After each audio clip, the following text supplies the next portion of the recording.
Okay sir. Mummy, എന്താ? Doctor Joseph Cherian വിളിച്ചിരുന്നു. നാളെ രാവിലെ വരാന്ന് പറഞ്ഞിട്ടുണ്ട്. ഓ, അല്ല ആർക്കും ഇവിടെ അസുഖം? ഡാഡിക്ക്. അതിനിവിടെ ഈ ഡോക്ടറില്ലേ? ഡോക്ടർ ജോസഫ് ചെറിയ ഞങ്ങളുടെ ഫാമിലി ഡോക്ടറാ. മാസത്തിൽ ഒരിക്കൽ വന്ന് ഡോക്ടർ ഞങ്ങളെയൊക്കെ ചെക്കപ്പ് ചെയ്യും. അപ്പൊ ഡോക്ടർ സാർ മാർക്ക് ലിസ്റ്റ് തിരുത്തി ഡോക്ടറായ പാർട്ടിയായിരിക്കും.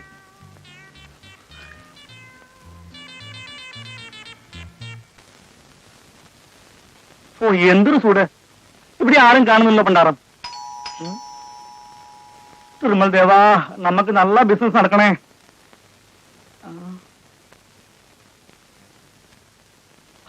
താനായിരുന്നു.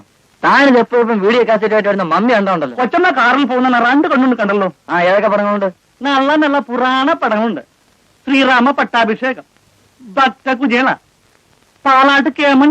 അതൊക്കെ താൻ തന്നെ കണ്ടാ മതി. മമ്മൂട്ടിയുടെ പല പടങ്ങളുണ്ട്. ഉണ്ടല്ലോ. ഉണ്ടെങ്കിൽ യൗവനിക അതുണ്ട്. എങ്ങനെ ഉണ്ടാക്കാന്? അതും വേണ്ട. ആ കാണാമറയത്തുണ്ട്.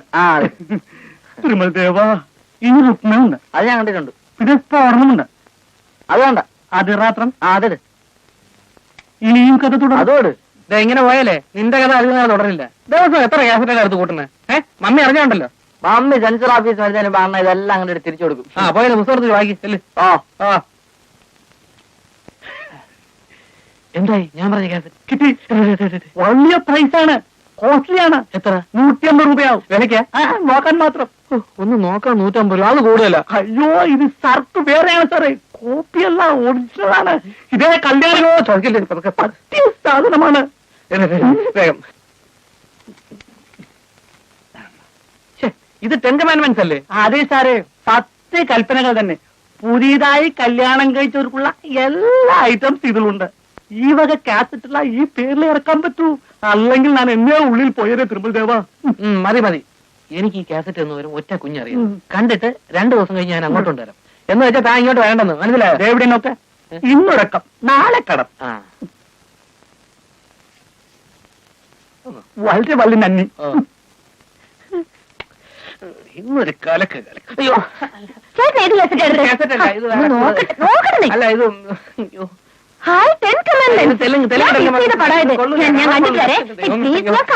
ഇത് ഞാൻ പറയുന്നത് മനസ്സിലാക്കും മഞ്ജു. മഞ്ജു മഞ്ജു പ്ലീസ് പറയുന്നത് മഞ്ജു. ഇതാ മഞ്ജു. മഞ്ജു ഇത് അയല്ല, കാണാൻ കൊള്ളില്ല മഞ്ജു. മഞ്ജു മഞ്ജു ഇത് നോക്കണേ മഞ്ജു. അയ്യോ മഞ്ജു മഞ്ജു മഞ്ജു നിക്ക് മഞ്ജു. മഞ്ജു ഞാൻ പറയുന്നേക്കാം. മഞ്ജു മഞ്ജു ഞാൻ പറയുന്നേക്കാം മഞ്ജു. പ്ലീസ് പ്ലീസ് മഞ്ജു മഞ്ജു മഞ്ജു മഞ്ജു ബഹളമല്ല മഞ്ജു, ഇത് കാണാൻ പാടില്ല മഞ്ജു. മഞ്ജു സെറ്റ് ചെയ്താ മഞ്ജു. മഞ്ജു അങ്ങനത്തെ ക്യാസറ്റാണ് മഞ്ജു. അയ്യോ മഞ്ജു മഞ്ജു പറയുന്നേക്ക് മഞ്ജു. മഞ്ജു മഞ്ജു ഇടത് മഞ്ജു. എന്ത് ഒന്നടിക്കണം. അയ്യോ ഞാൻ എന്ത് ചെയ്യും? അയ്യോ എന്ത് ചെയ്യും മഞ്ജു? മഞ്ജു പ്ലീസ് മഞ്ജു ഇപ്പൊ ഇടരുത് മഞ്ജു. മഞ്ജു പിന്നെ തരാം. അയ്യോ എന്റെ ദൈവമേ. കറണ്ട് പോയല്ലോ.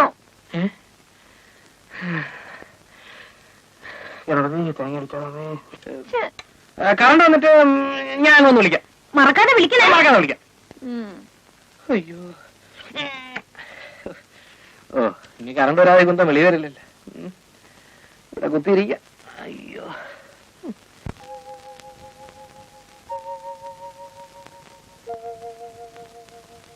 എത്രയുണ്ട്? 90/120. മിസ് മേനോന് വളരെ ഇമ്പ്രൂവ്മെന്റ് ഉണ്ട്. എന്റെ പ്രഷർ കൊണ്ടാണ് ഇദ്ദേഹത്തിന്റെ പ്രഷർ നോർമൽ ആയിരിക്കുന്നത്. എന്നാലും എന്നെ വിളിച്ച് ഇടയ്ക്കിടയ്ക്ക് സിഗരറ്റ് വലിക്കാറുണ്ട്. ഇഷ്ടാനുസരണമുള്ള ഭക്ഷണങ്ങളൊന്നും കഴിക്കാൻ പറ്റാതെ ഇങ്ങനെ നോർമലായിട്ടിരുന്നിട്ട് എന്ത് പ്രയോജനം പത്മാവതി? ആഹാരം കഴിച്ചു കഴിഞ്ഞൊന്ന് പുകച്ചില്ലെങ്കിൽ അതിന്റെ ഒരു വിഷമം. അല്ല, ഡോക്ടർക്ക് അറിയാമല്ലോ. ഏതായാലും മേനോൻ സിഗരറ്റ് വലിക്കരുത്. രവി, ബാക്കിയുള്ളവരെല്ലാം രവി നോക്കിയാൽ മതി. ശരി, എനിക്കൊരല്പ തിരക്കുണ്ട്. വരട്ടെ. ഓ വരട്ടെ. ചേട്ടത്തി പോയിരുന്നു. സുരേഷ്, ഞാൻ കയ്യൊന്ന് നീട്ടിക്ക്. ആ കൈ. നീ സിഗരറ്റ് വലിക്കാറുണ്ടല്ലേ? ഇല്ല മമ്മി. കള്ളം പറയണ്ട. പിന്നെന്താ ഈ വരുന്നിട മഞ്ഞ നിറം? അത് ഓഫീസിൽ. മതി മതി. ഓഫീസ് ചെന്നു കഴിഞ്ഞാൽ അവിടെ ഒരു ഉപദേശിക്കാനില്ലല്ലോ. അപ്പോഴായിരിക്കും വഴി കൂടുന്നത്. നോക്ക്, ഇനി ഇത് തുറന്നാലുണ്ടല്ലോ നിന്റെ ഓഫീസിൽ പോയി നിർത്തും. മനസ്സിലായോ? മമ്മി, എന്താടാ? അല്ല എനിക്ക് സംശയം. ആ, ഈ സിഗരറ്റ് പാക്കിന്റെ മുകളിലെ പുകവലി ആരോഗ്യത്തിന് ഹാനികരമാണെന്ന് എഴുതി വെച്ചിട്ടുണ്ടല്ലോ. പിന്നെന്താ ഗവൺമെന്റ് നിരോധിക്കാത്തത്? എങ്കോ ഈ സിഗരറ്റ് വിൽപ്പന കൊണ്ട് എത്ര ലക്ഷം രൂപ നികുതി ഇനത്തിൽ ഗവൺമെന്റിന് കിട്ടുന്നതെന്ന് അറിയാമോ? ഓ, അത് ശരി. അപ്പൊ ജനങ്ങളുടെ ആരോഗ്യം പോലെ സാരമല്ല, ഗവൺമെന്റിന് കാശ് കിട്ടിയാൽ മതിയെന്നായിരിക്കും. അതിപ്പോ നീ പറഞ്ഞത് ശരിയാ. ഗവൺമെന്റിന്റെ കാര്യം അവര് നോക്കിക്കോളും. നീ നിന്റെ കാര്യം നോക്ക്. മനസ്സിലായോ? പോയി ബുക്ക് എടുത്ത് വായിക്കും. അല്ല, ഇത് പഠിക്കാൻ പറഞ്ഞതാ.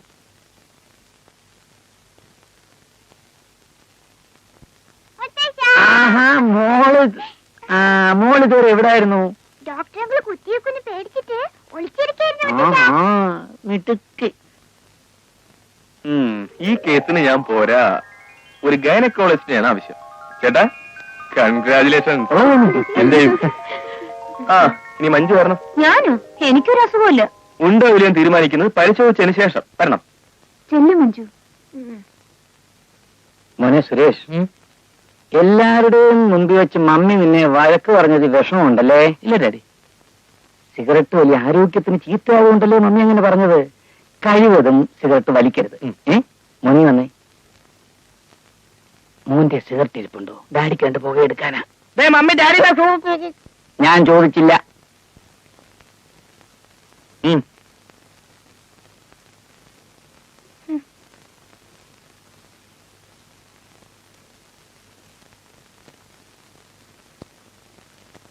Oh my God.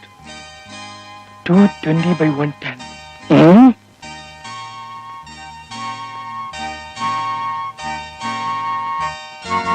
ഇപ്പോഴല്ലേ മഞ്ജു ഇങ്ങനെ ചൂടാകുന്നതിന്റെ കാര്യം മനസ്സിലായത്? ഈ ഒരു വഴിയേ ഉള്ളൂ. പ്രഷർ നോർമൽ ആവണമെങ്കിൽ ഒരു ഇഞ്ചക്ഷൻ എടുക്കണം. ഇത്രയും വലിയ സൂചിയോ? മഞ്ജുവിന്റെ രോഗവും വരുന്നല്ലേ? എനിക്കൊരു അസുഖമില്ല. ഇഞ്ചക്ഷനും വേണ്ട. ശരി.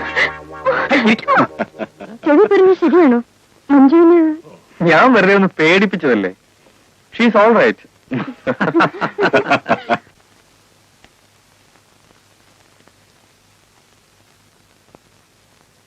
ഡോക്ടർ സാറേ, എന്താ?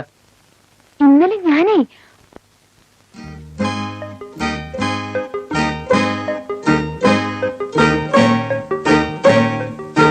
എനിക്കൊന്നും മനസ്സിലാകുന്നില്ല. എന്താ കാര്യം? മനസ്സിലായില്ലേ?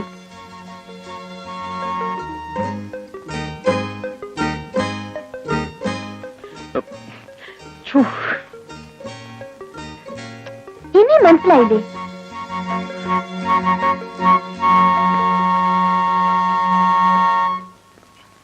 ഒന്ന് ഉച്ചത്തിൽ പറ. ഇവിടെ ഒച്ച വെച്ച് സംസാരിക്കാൻ പാടില്ലെന്ന് അറിയില്ലേ? There is a limit for everything. ഇതൊരു നാശമായല്ലോ. പറയാനുള്ള കാര്യങ്ങൾ തുറന്നു പറയാം. ഒച്ച വെച്ച് ബഹളം കൂട്ടിരുന്നേ ഉള്ളൂ. എന്താന്ന് വെച്ചാൽ തുറന്ന് പറ. വെച്ച എന്താ ഇത്? നീ എന്താ ഇത്ര ഉച്ചത്തിൽ ബഹളം വെക്കുന്നത്? അതന്നെ ഞാനും പറഞ്ഞത്. ഇവിടെ ഒച്ച വെച്ച് സംസാരിക്കാൻ പാടില്ല, അത് തെറ്റാണ്, ആന്റിക്ക് അത് ഇഷ്ടപ്പെടില്ല, ആന്റി വഴക്ക് പറയും, ഇതൊക്കെ ഞാൻ പറഞ്ഞതാ. പക്ഷെ ദേവി കേൾക്കണ്ടേ? ഡോക്ടറാണെന്നുള്ള ഗമയാ, അതുകൊണ്ട് ആന്റി അനുസരിക്കാത്തത്. എന്താ രവി ഇത്?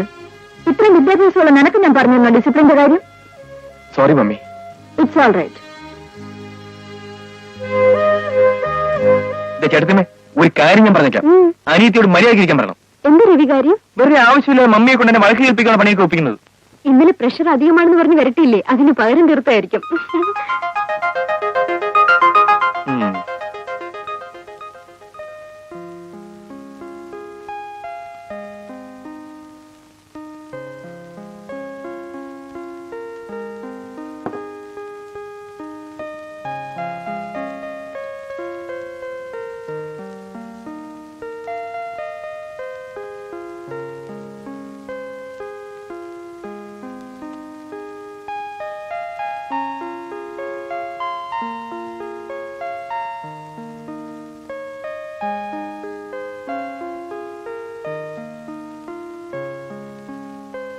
മോളെ വാ, ഇവിടെ ഇരി.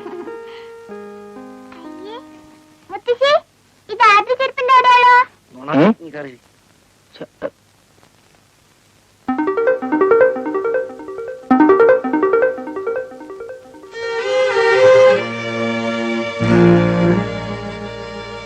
ആരുടെ ചെരുപ്പിന്റെ അടയാളമാ? ഇതാരുടെ ചെരുപ്പിന്റെ അടയാളമാണെന്ന്? ഇത് ഹൈ ഹീൽ ഇടുന്ന ആരുടെ ചെരുപ്പിന്റെ അടയാളമാണ്? ഇവിടെ അഴുകിയിൽ ചെരുപ്പിടുന്നത് മഞ്ജു ചേച്ചി മാത്രമേ ഉള്ളൂ. അത് ഞാൻ ഇപ്പൊ കണ്ടുപിടിച്ചുതരാം. ചേച്ചി എഴുന്നേറ്റ്. എന്തിനാ? എഴുന്നേറ്റ്. ആ ചെരുപ്പൊന്ന് കാണിച്ച്. ആ അത് തന്നെ നാളെ ചെലവെത്തിയിരിക്കുന്നു. മഞ്ജു ഗാർഡനിൽ പോയിട്ട് ആ കാലോട് അകത്ത് വന്ന് കാണും അല്ലേ? അതിന് ഞാനിന്ന് പുറത്തിറങ്ങിയിട്ടേ ഇല്ല. ഈ വീട്ടിനകത്ത് ആര് ചെരുപ്പിട്ട് അഴുക്കാക്കിയോ അത് അവരവർ തന്നെ വൃത്തിയാക്കണമെന്നൊരു നിയമമുണ്ട്. അതിന് ഡാഡി എന്നോ മമ്മിയെന്നോ വ്യത്യാസമില്ല അല്ലേ മമ്മി? അതിന് ഞാനല്ലത് ചെയ്തത്. ഇത് ചേച്ചിയുടെ ചെരുപ്പിന്റെ അടയാളമല്ലേ? ചേച്ചി എന്നെ തുടങ്ങണം. ഞാനും അതിനൊരാളെ നോക്കണം. ഇരിക്കാൻ വരട്ടെ. മഞ്ജു തന്നെ തുടയ്ക്കണം. ഞാൻ ചെയ്യാത്ത കുറ്റമാണിത്. പക്ഷെ എന്നെ കൊണ്ട് തന്നെ തുടപ്പിക്കണം നിർബന്ധമാണെങ്കിൽ ഞാൻ തന്നെ ചെയ്തേക്കാം. വേണ്ട മഞ്ജു, ഞാൻ തുടച്ചോളാം. ഗീതയോടെ ഇരിക്കും. ആരെഴുക്കാക്കിയോ അവർ തന്നെ തുടച്ചാൽ മതി.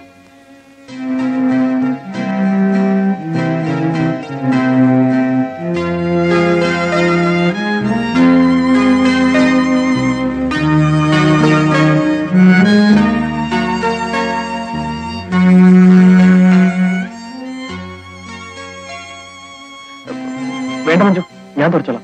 വേണ്ട, ഞാനാണിത് ചെയ്തെന്നല്ലേ നിങ്ങൾ പറഞ്ഞത്. ഞാൻ തന്നെ തുടച്ചോളാം. ഇല്ല മമ്മി, ഞാനാണ് മഞ്ജുവിനെ ചെരുപ്പെടുത്തോണ്ടെന്ന് ഇവിടെ അഴുക്കാക്കിയത്.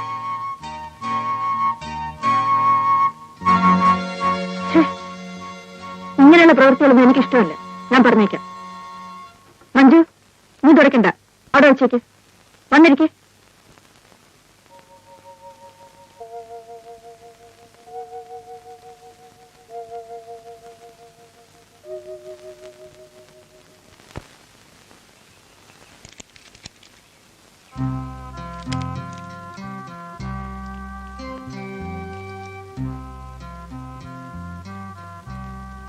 എന്താ മഞ്ജു ഒറ്റയ്ക്ക് പുറത്തു വന്നിരിക്കുന്നത്?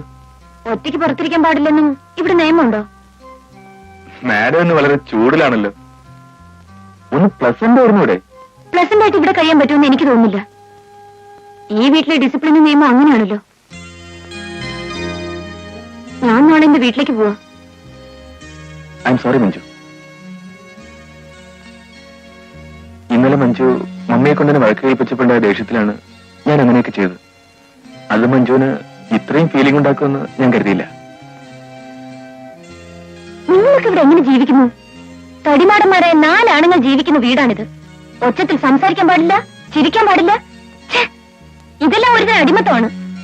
അടിമത്തമാണെന്ന് എനിക്ക് തോന്നിയിട്ടില്ല. ഡിസിപ്ലിൻ ആയിട്ടാണ് ഞങ്ങൾക്ക് തോന്നിയിട്ടുള്ളത്. ഡിസിപ്ലിൻ അതിര് കിടന്ന എല്ലാം ഒരു അടിമത്തമാണ്. കുട്ടിക്കാലം മുതലേ ഞങ്ങൾ വളർന്നു വന്നത് ഇങ്ങനെയാണ്. അതുകൊണ്ട് ഞങ്ങൾക്ക് അങ്ങനെ തോന്നിയിട്ടില്ല. തോന്നിയിട്ടില്ലെന്ന് പറയുന്നത് തന്നെ ഒരുതരം കോംപ്ലക്സ് ആണ്. മനസാക്ഷി മറച്ചു വെച്ചുകൊണ്ടുള്ള അഭിനയം. മഞ്ജുവിനോട് സത്യം പറയാമല്ലോ, മമ്മിയുടെ ഈ നിയമങ്ങൾ ഞങ്ങൾ പൂർണ്ണ മനസ്സോടെയാണ് അനുസരിക്കുന്നതെന്ന് മഞ്ജുവിന് തോന്നിയിട്ടുണ്ടോ? ഇതൊരു വീടാണ്, അല്ലാതെ ജയിലൊന്നുമല്ല. ഈ കർശനമായ നിയമങ്ങൾ മാറ്റണം ദേവി. എങ്ങനെ മാറ്റുന്നതാണ് മഞ്ജു പറയുന്നത്? അതിനൊക്കെ ഒരു വഴി ഞാൻ കണ്ടുവച്ചിട്ടുണ്ട്.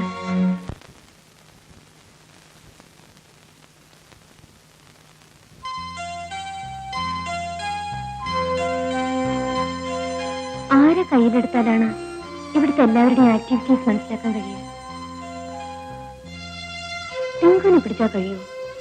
അതോ ശാലുമുളയായാലോ?